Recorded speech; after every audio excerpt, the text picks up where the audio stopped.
กตลาด15ตู้จักพันเมงจะข้าวโอ้10 พัน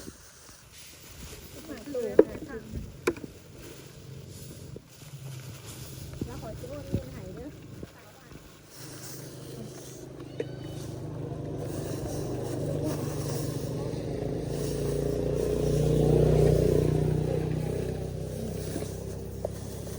ยิ่งจะบอกกินบ่แมงจะข้ามนี่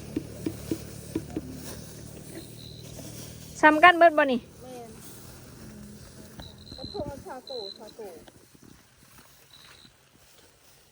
มีกบนะอยากกบก็หมอชิมหาก็บริโนอันเกิดชิมหาตู้อันไทยดิอันไทยแล้วหมอเขาชิมเรียกกบ10 ตู้จะเอาอีสังไม่ค่ะอยากได้ยูจิโปมหักนี่มันน่ะ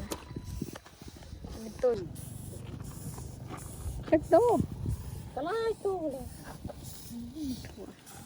ปลาดุกนี่เป็นตะแสบอะดีมันอะไรจุดเตียงมันมา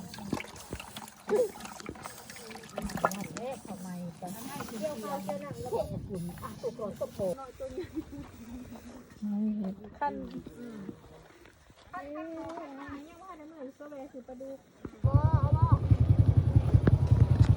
เฮ็ดปวก60บ่นี่นี่มันบานเลยนะนี่เอาช่วยกุ๊บนี่เอาหมดแล้วนี่ข้าวบ่นี่กุ๊บผมว่าเอาได้ใช้40กบลายเนาะส่วนนี้เนาะหมดเท่านี้แล้วกบมื้อนี้เอาเต็ดยักได้เด้วมาเอาบ่บ่ได้เด้วมันหลายอย่างนี่โอ้ยยังนี่แหละมัน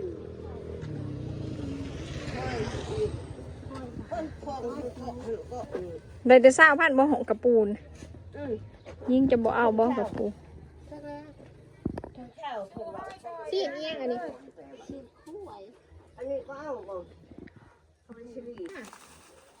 กระปูทง20,000โอ้ยนี่ขาดเด้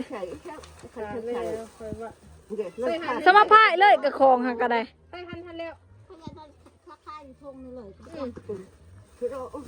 แล้วสิเอาทงก็ได้ไปใส่อีกบ่แล้วไปใส่โอ้ยไอ้ทงมันก่อน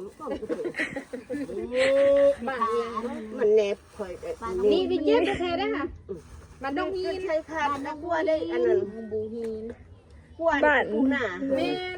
บ่ได้ว่าแกพอดีจะเลือดออกโอ้ยปวดอันนึงหันอีกอันปวดแดงๆเว้ยยังมันคงเลยนี่เป็นตัวใหญ่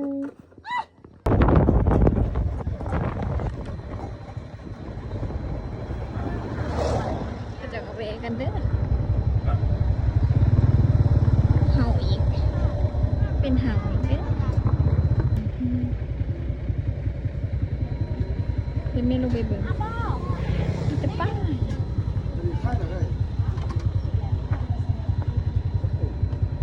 อะไรโก้ที่นุช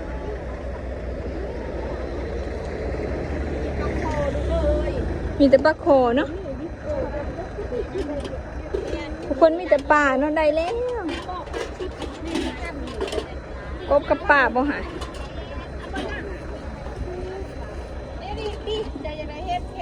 เฮ็ดขานี่เฮ็ดปัวมีแต่เฮ็ดปัว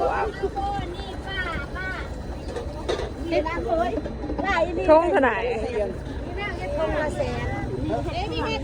เท่าไหร่ค่ะเฮ็ดเพื่อง50ก็ได้แหละ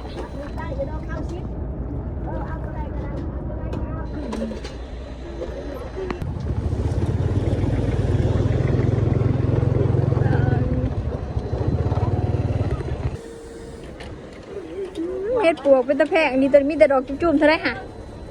พวกใหญ่น้อยมั้งชุลัดเฮ็ดปวกเฮ็ดได้ชุลัดชุลัด70นี่แม่มึงผักอยู่ได้ค่ะทำไมเด้อ70พุ่นเนาะอีหยังซะนี่ขายจังได๋ 50จักโตมีดอกบ่ฮอดสุดตัวผมจ้ะ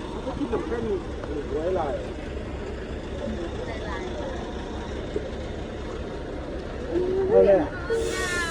เนี่ย ตัวเอียน